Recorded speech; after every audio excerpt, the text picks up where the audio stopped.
Boa tarde, minhas amigas de casa.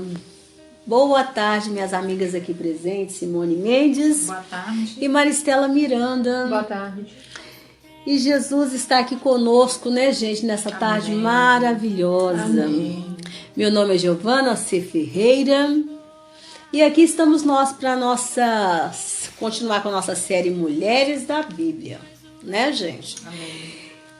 Gente, hoje, nessa tarde, eu vou falar com vocês, depois desse... Ai, Jesus, só o Senhor mesmo para nos abençoar, né? Depois desse almoço maravilhoso que nós tivemos aqui, nossa comunhão, acho que fica até pesado, né, Marita? Mas o Senhor nos abençoe em nome do Senhor Jesus. Com essa palavra, dá uma lombeira, não dá? Fazer uma hora do chá de tarde, bem tardinho assim, mas que o Senhor nos abençoe em nome do Senhor Jesus, porque toma chá de nós, toma cafezinho aqui forte em nome do Senhor Jesus.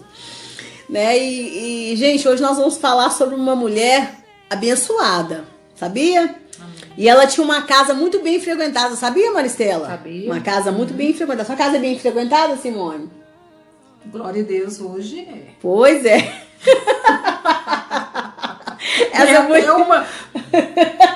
Essa mulher tinha uma casa muito bem frequentada. E a casa dela era bem frequentada por apóstolos. Sabe quem frequentava a casa dela, mulher? Ô, Maristela? Sabia? Apóstolo Pedro. Ele frequentava a casa dessa mulher. E sabe sobre quem nós vamos falar, gente? Fala aí, Maristela. É Maria, mãe de João Marcos, que escreveu o Evangelho de Marcos. Olha que maravilha, né, gente? E o nosso texto, ele está lá em Atos 12, do 1 ao 17. Leia pra gente, Maristela, em nome do Senhor Jesus. O texto é grande, mas vale a pena ler. Tá. Lê pra gente, fazendo favor.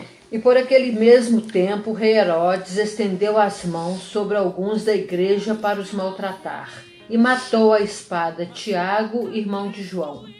E vendo que isso agradava aos judeus, continuou mandando prender também a Pedro. E eram os dias dos ázimos. E havendo-o prendido, o encerrou na prisão, entregando-o a 4 quaternos de soldados, para que o guardassem, querendo apresentá-lo ao povo depois da Páscoa. Pedro, pois, era guardado na prisão, mas a igreja fazia contínua oração por ele a Deus. E quando Herodes estava para fazer comparecer nesta mesma noite... gente, perdão minha má leitura. Vamos de novo. E quando Herodes estava para o fazer comparecer, nesta mesma noite, estava Pedro dormindo entre 2 soldados, ligado com 2 cadeias, e os guardas diante da porta guardavam a prisão. E eis que sobreveio o anjo do Senhor e resplandeceu uma luz na prisão, e tocando a Pedro na ilharga, o despertou, dizendo: levanta-te depressa. E caíram-lhe das mãos as cadeias. E disse-lhe o anjo: cinge-te, ata as tuas alparcas. E ele assim fez. Disse-lhe mais: lança às costas a tua capa e segue-me. E saindo o seguia, e não sabia que era real o que estava sendo feito pelo anjo, mas cuidava que via alguma visão. E quando passaram a primeira e segunda guarda, chegaram à porta de ferro que dava para a cidade, a qual se lhes abriu por si mesma. E tendo saído, percorreram uma rua. E logo o anjo se apartou dele. E Pedro, tornando a si, disse: agora sei verdadeiramente que o Senhor enviou o seu anjo e me livrou das mãos de Herodes e de tudo o que o povo dos judeus esperava. E considerando ele nisto, foi à casa de Maria, mãe de João, que tinha por sobrenome Marcos, onde muitos estavam reunidos e oravam. E batendo Pedro à porta do pátio, uma menina chamada Rode saiu a escutar. E conhecendo a voz de Pedro, de gozo não abriu a porta, mas correndo para dentro, anunciou que Pedro estava à porta. E disseram-lhe: estás fora de ti. Mas ela afirmava que assim era. E diziam: é o seu anjo. Mas Pedro perseverava em bater, E quando abriram, viram-no e se espantaram. E acenando-lhes ele com a mão, e acenando-lhes ele com a mão para que se calassem, contou-lhes como o Senhor o tirara da prisão e disse: anunciai isto a Tiago e aos irmãos. E saindo, partiu para outro lugar. Atos 12, 17. Aleluia. Então, gente, quem era essa mulher chamada Maria, né? Nossa pergunta. Bem, o texto nos diz que ela era a mãe de João Marcos, né? E que na casa dela todos estavam ali, né, reunidos para orar, ou seja, para interceder por Pedro, e isso porque eles sabiam que Pedro tinha sido colocado na prisão por Herodes, né? Então eles se reuniram na casa dela para orar. Mas veja que lá em Colossenses 4:10 diz que João Marcos era sobrinho de Barnabé, né? Ou sobrinho ou primo, porque tem tradução que fala que ele era sobrinho, tem outras que falam que ele era primo, né? Então assim, olha lá para você ver, Aristarco, né? Aristarco, que está preso comigo, vos saúda, e Marcos, o sobrinho de Barnabé, acerca do qual já recebeste mandamentos, se ele for ter convosco, recebei. Colossenses 4:10. E quem foi Barnabé? Né? Saiba que Barnabé foi um membro da igreja primitiva de Jerusalém, descendente da tribo de Levi, né? Que é uma tribo sacerdotal. Então nós podemos dizer que se Barnabé era da tribo de Levi, ela também era da tribo de Levi, né? Porque geralmente as pessoas casavam naquela época com pessoas da mesma tribo. Não se misturavam as tribos, não. Então não podia dizer, ela era da tribo de Levi, o marido era da tribo de Benjamim. Não, era proibido. Eles casavam com pessoas da mesma tribo, né? Então, aparentemente, também podemos perceber que Maria era uma mulher de posses, né? Visto que na casa dela, gente, podia ter muitas pessoas, concorda? Era grande? Era uma casa grande, tinha pátio na casa dela, né? Tinha portão. A casa dela devia ser um casão, né, gente? Devia ser uma casona, né? E ela tinha empregada, né, gente? Ela tinha uma empregada de nome Rode. Pelo menos uma serva ela tinha, né? E o que estava acontecendo ali com Maria? Veja que estamos todos ali orando, né? Na casa dela, né? Pela libertação de Pedro, né? Pela liberdade de Pedro. Libertação é quem tá com o demônio, né, gente? Pela liberdade de Pedro, né? Eles estavam ali, Pedro chegou no local, a empregada viu que o Pedro chegou, foi lá avisar, não acreditou, né? Foi lá, avisou, né? Ela viu o Pedro lá, foi correndo avisar. Eles não acreditaram que era Pedro, né? Não acreditaram, preferiram acreditar que era um anjo, gente. Que era um anjo que estava ali, mas que não fosse Pedro, gente, né? Entenda que a menina ficou tão feliz que correu, em vez de abrir a porta, foi lá avisar, né, gente? Então eles não acreditaram. Gente, se a pessoa não acredita em milagre, por que a pessoa ora? Não é? Se você não crê que Deus ressuscita, para que você ora para as pessoas que estão no CTI, as pessoas que estão morrendo, quase morrendo? Porque milagre é resposta de oração. Milagre é resposta de oração, gente, né? E quando os milagres acontecem, eles nos deixam boquiaberto, igual deixou aquela serva, igual eles ficaram ali, né? Ela ficou boquiaberta, porque ela correu, ela ficou tão feliz. Abriu o portão pra ele, tava contando isso que você pego de novo. Ela ficou tão eufórica que ela foi falar. Porque ela reconheceu pela voz, né? Isso mesmo, né? Ô, gente, mas a terceira pergunta aqui, né, que tá bem no texto, bem clara, né? Pois vejo que a menina trabalhava na casa. Então ela reconheceu a voz de Pedro. Então isso nos deixa perceber que Pedro era frequente naquela casa, né, gente? Ele era frequente, ele era uma pessoa assídua ali, assídua, né? E lá na primeira carta de Pedro, 5:13, ele chamou João Marcos de filho, né? Tá escrito assim, a vossa coeleita em Babilônia vos saúda, e meu filho Marcos, né? Não é filho dele de carne, de sangue. Ele chamou Marcos de filho, ele considerava ele como um filho. Ele era frequente naquela casa. Então veja que Pedro era a coluna da igreja, o discípulo que foi escolhido por Jesus para liderar a igreja, né? Então assim, a pergunta para você veja que Pedro e todos os irmãos de oração frequentavam a casa de Maria, né? Então a pergunta que eu quero fazer para você que está aí na sua casa hoje, que talvez pegou a Bíblia para ler, para acompanhar conosco, talvez nem pegou. Às vezes só ouviu o texto e deve estar falando assim, ai, nossa, que texto longo. Ai, nossa, que talvez a pregação, será que vai ser longa ou será que vai ser pouca? E tudo. Quem são os frequentadores da sua casa? Né? Na casa de Maria, quem frequentava a casa dela eram pessoas de oração, pessoas de jejum, pessoas que conheciam Jesus, porque Pedro andou com Jesus, era testemunho ocular de Jesus, discípulo de Jesus, apóstolo de Jesus, né? Coluna da igreja, aquele que Jesus falou com ele, Pedro, tu és Pedro, né? Sobre essa igreja, né? O diabo não prevalecerá. Agora você vai apacentar as minhas ovelhas, Pedro. Era esse que frequentava a casa de Maria, né? E todos aqueles que estavam ali orando por Pedro, todos que estavam acreditando ali na mensagem que saía da boca de Pedro. Agora, quem são os que estão frequentando a sua casa, né? Será que eles são pessoas que amam a Jesus, pessoas que oram, que jejuam, que pregam a palavra? Pessoas que na hora que você estiver numa prisão espiritual, né, porque geralmente a gente tá sempre entrando em fase de prisão espiritual, né? Naquelas fases que a gente não sabe o que a gente faz. A gente tá ali se sentindo acorrentado, né, Maristela? Se sentindo aprisionado.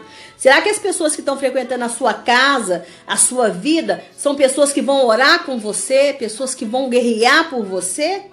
Ou será que são aquelas pessoas que são as pessoas do churrasquinho? Do churrasquinho, da cervejinha, das bebidas, dos palavrões, das conversas torpes, né? Das conversas torpes.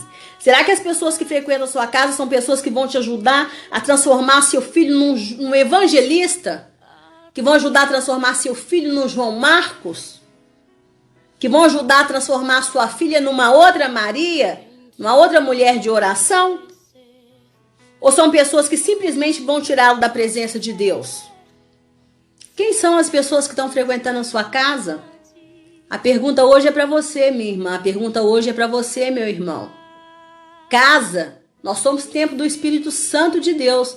Mas a nossa casa tem que ser, então, um santuário dedicado ao Senhor. A gente tem que entender isso. A gente santifica o nosso corpo. Quando a gente vem para Jesus, a gente santifica o nosso corpo como casa do Senhor, como templo do Senhor. Mas santificamos a nossa casa, santificamos a nossa vida, santificamos tudo que nos pertence, né?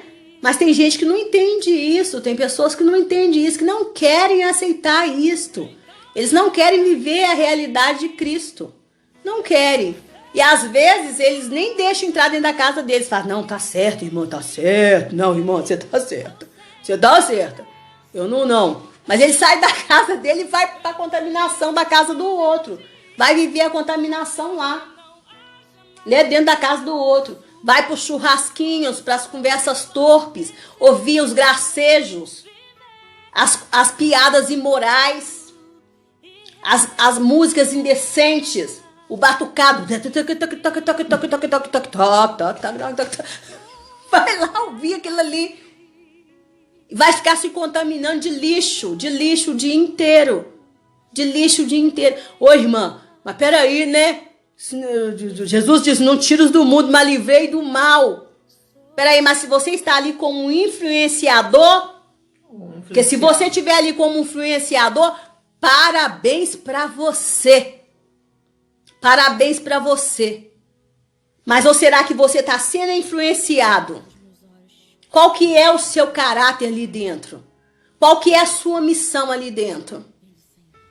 Porque às vezes você tem que visitar sua mãe, né, que não é convertida, e você tem que conviver naquele ambiente, você tem que estar naquele ambiente, você tem que estar numa reunião de família, famílias se juntam em festas especiais, sim, que você é obrigado a comparecer, mas você está como um influenciador ou como aquele que é influenciável? Essa é a pergunta para você. Você vai permitir que transforme o seu filho num João Marcos? Você quer pessoas perto de você que fazem do seu filho um João Marcos?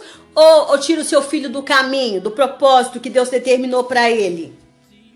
Hein? Quem é você? Então vamos ao nosso biscoito de chá.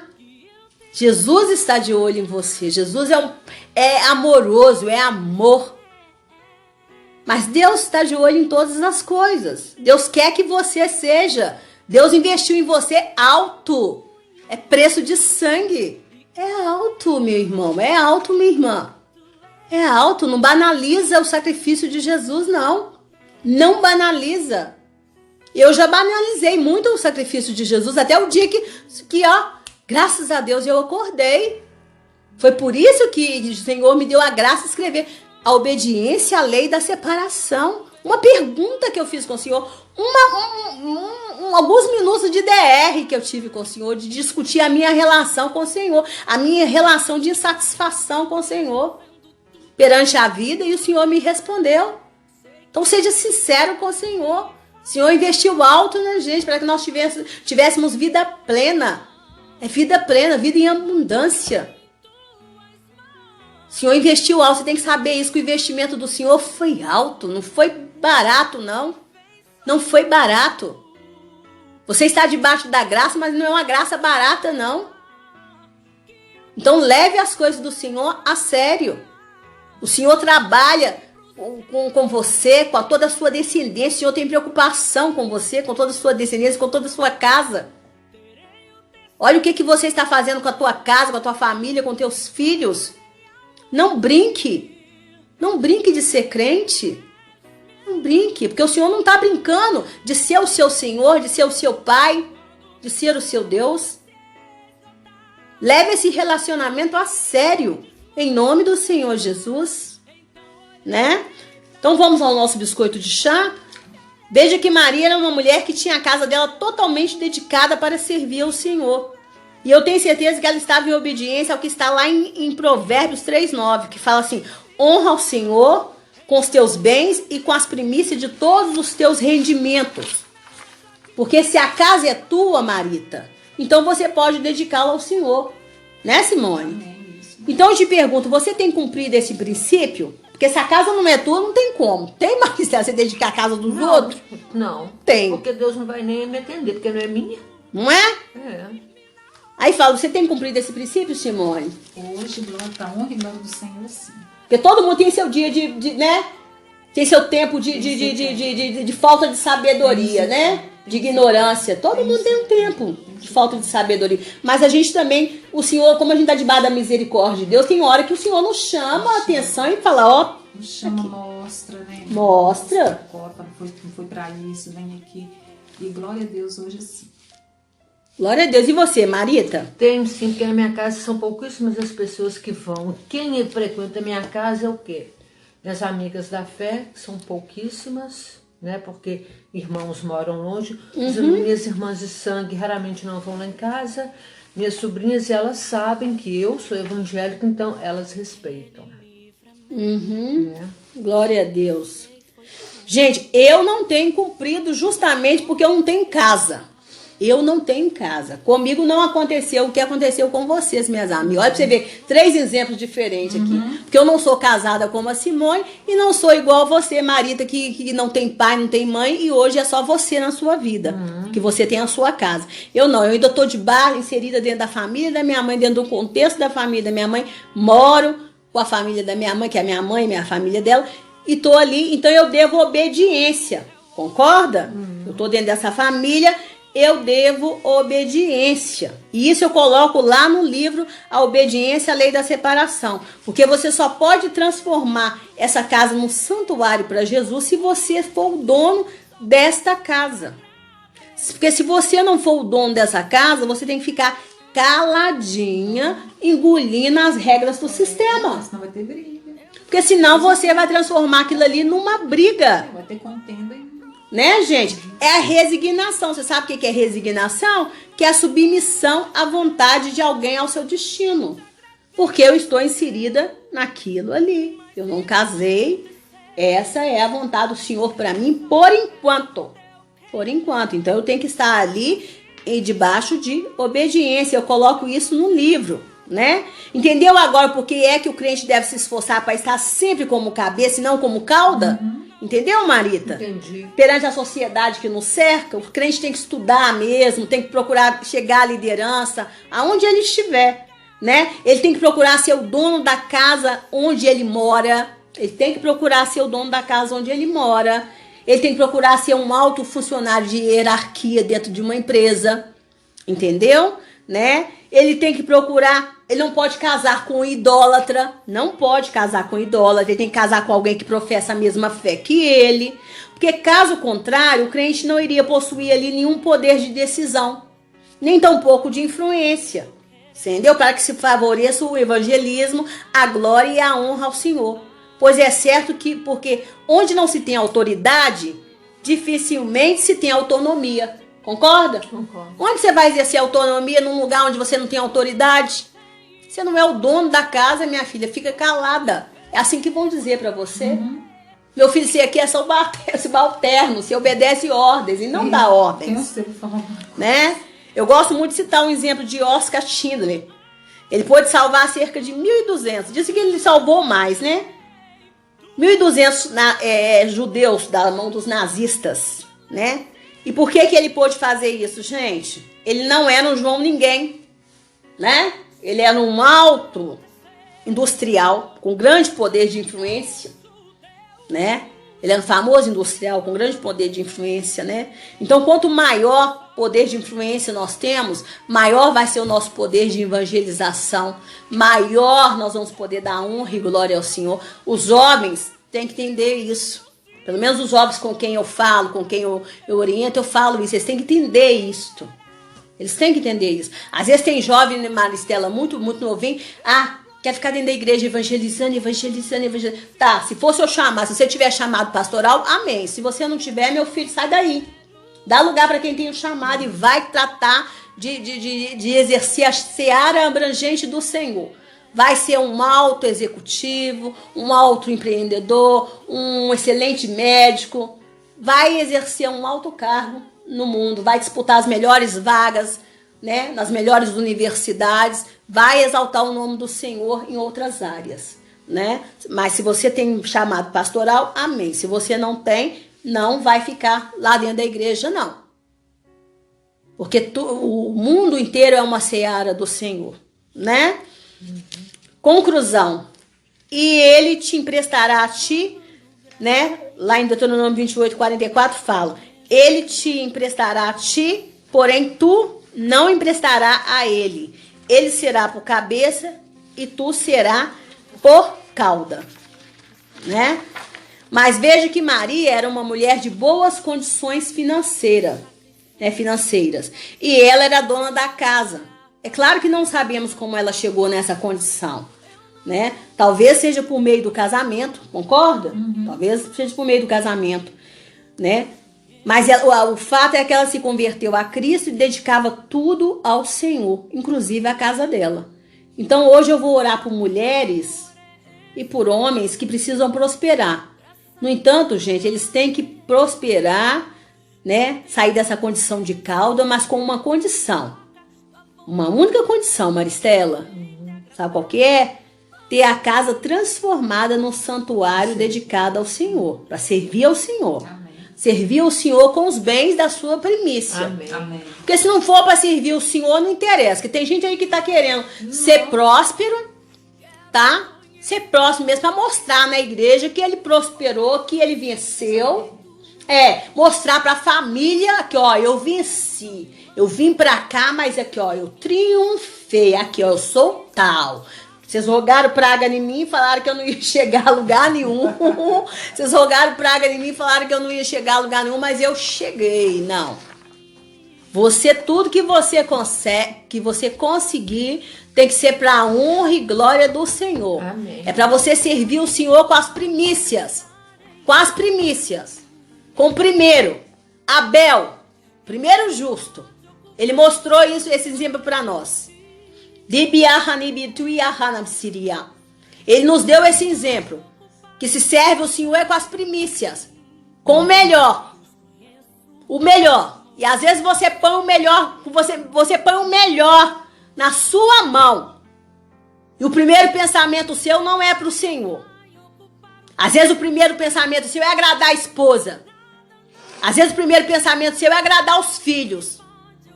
Às vezes o primeiro pensamento seu é agradar o marido, é agradar a mãezinha, agradar a minha mamãe. Você tem sim que honrar pai e mãe, tem. Mas o Senhor tem que ser honrado com as primícias. O Senhor tem que ser honrado com as primícias.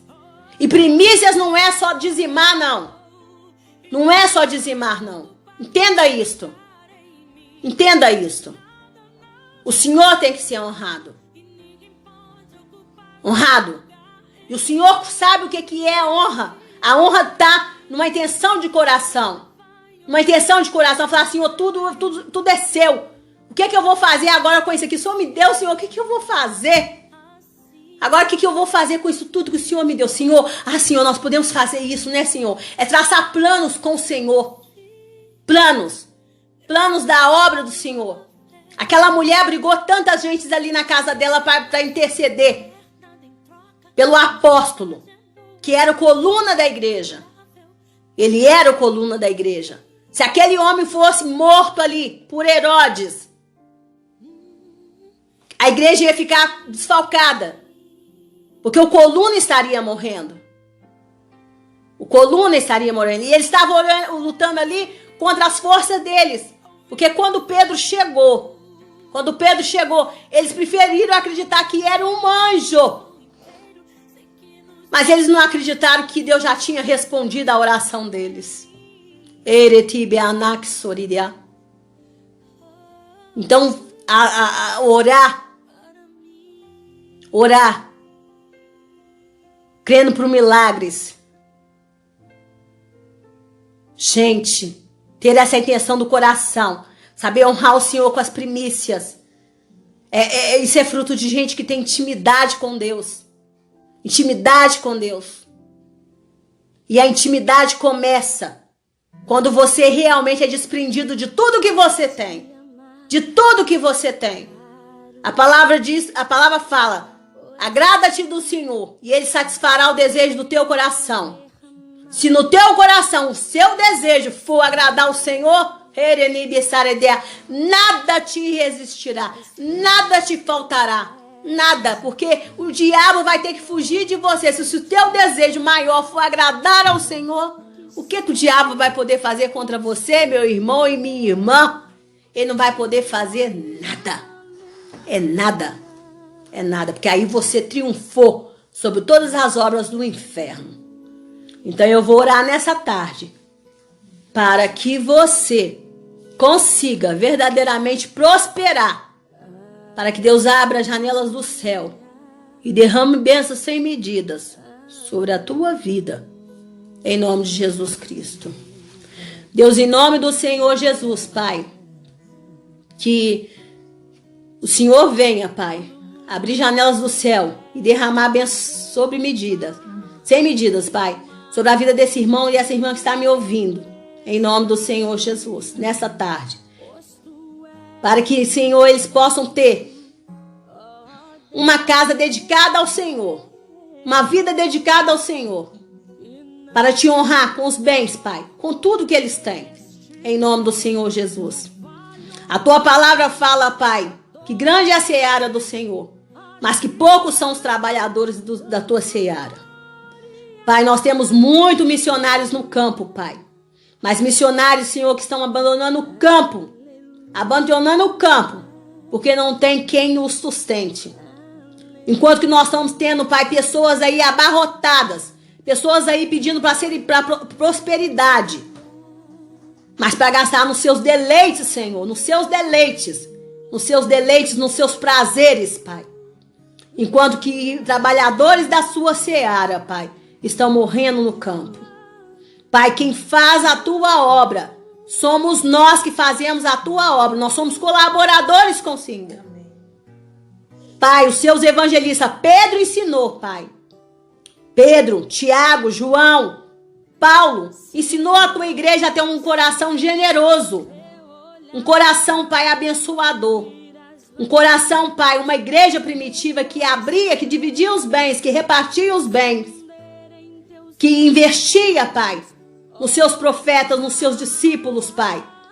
que investia, Senhor, nos seus evangelistas, Pai, que investia nos pobres da tua igreja, Pai. Um coração missionário, Pai. Ô Senhor, tem de misericórdia, Pai. Tem de piedade, Pai, em nome do Senhor Jesus. Tem de piedade, tem de misericórdia. Então que o Senhor venha prosperar essas pessoas que estão precisando de portas para serem abertas. Mas que o Senhor verdadeiramente venha dar primeiro entendimento. Que seja próspera a alma delas, Pai. Que a alma delas venha ser generosa. Que a tua palavra fala que a alma próspera, essa engordará, essa prosperará. E da alma generosa, essa engordará, essa prosperará. Então que o Senhor venha fazer com que a alma delas venha ser próspera, generosa, venha ser próspera, Pai. Em nome do Senhor Jesus. Abra, acrescenta bens, dá entendimento para adquirir riquezas. Em nome do Senhor Jesus. Que elas possam ser donas da casa onde elas moram, Pai. Em nome do Senhor Jesus. Possam ser donas. Essas que vivem de aluguel, que possam ser donas da casa onde elas moram. Mas que essa casa pode ser transformada num local, Pai. Num local agradável a Ti. Um local onde o Seu nome é pregado. Onde Sua palavra é pregada. Onde a Sua palavra é estudada. Em nome do Senhor Jesus. Que a casa dessas pessoas, Pai, dê casas para esses que não têm moradia. Dê casa, porque casa representa segurança, Pai. Representa segurança. Então dê casa para esses que precisam de moradia, Pai. Mas que a casa deles possam ser frequentadas, Pai, bem frequentadas. Por pessoas, Senhor, que vão louvar e engrandecer Teu santo nome, Pai. Em nome de Yeshua HaMashiach, de Jesus Cristo, o Messias de Israel. Amém. Em nome do Senhor Jesus. Porque o Senhor só tem coisas boas para dar aos seus filhos, Pai. O filho que pedir peixe, ainda que o pai seja um pai terreno, ele jamais dará a cobra. Quem dirá o Senhor, Pai? O Senhor só tem coisas boas para acrescentar aos seus filhos. Então tira essas pessoas dessa humilhação de ser cauda. E coloca elas por cabeça, Pai. Abre portas, Pai, em nome do Senhor Jesus. Ainda que elas estejam trancadas com correntes, com cadeados de bronze, abre, Pai, quebra, abre, em nome do Senhor Jesus. Traz riquezas, Pai. Traz bênçãos financeiras, Pai. Traz empregos, Pai, portas, para que essas pessoas possam ser donas dos lugares onde elas moram, em nome do Senhor Jesus. Mas que elas aprendam a honrar o Senhor com os bens delas, com as primícias delas, em nome do Senhor Jesus. Amém. Um honrar que começa pelo coração, Pai. Em nome de Yeshua HaMashiach, de Jesus Cristo, o Messias de Israel. Amém, amém. Aleluia. Espero, minhas amigas, que vocês tenham sido abençoadas. Em nome do Senhor Jesus, tá? Amém e amém. Beijo, meninas. Dando beijo, ó. Tchau, Fiquem beijo. com Deus. Beijo, beijo, Tchau. beijo.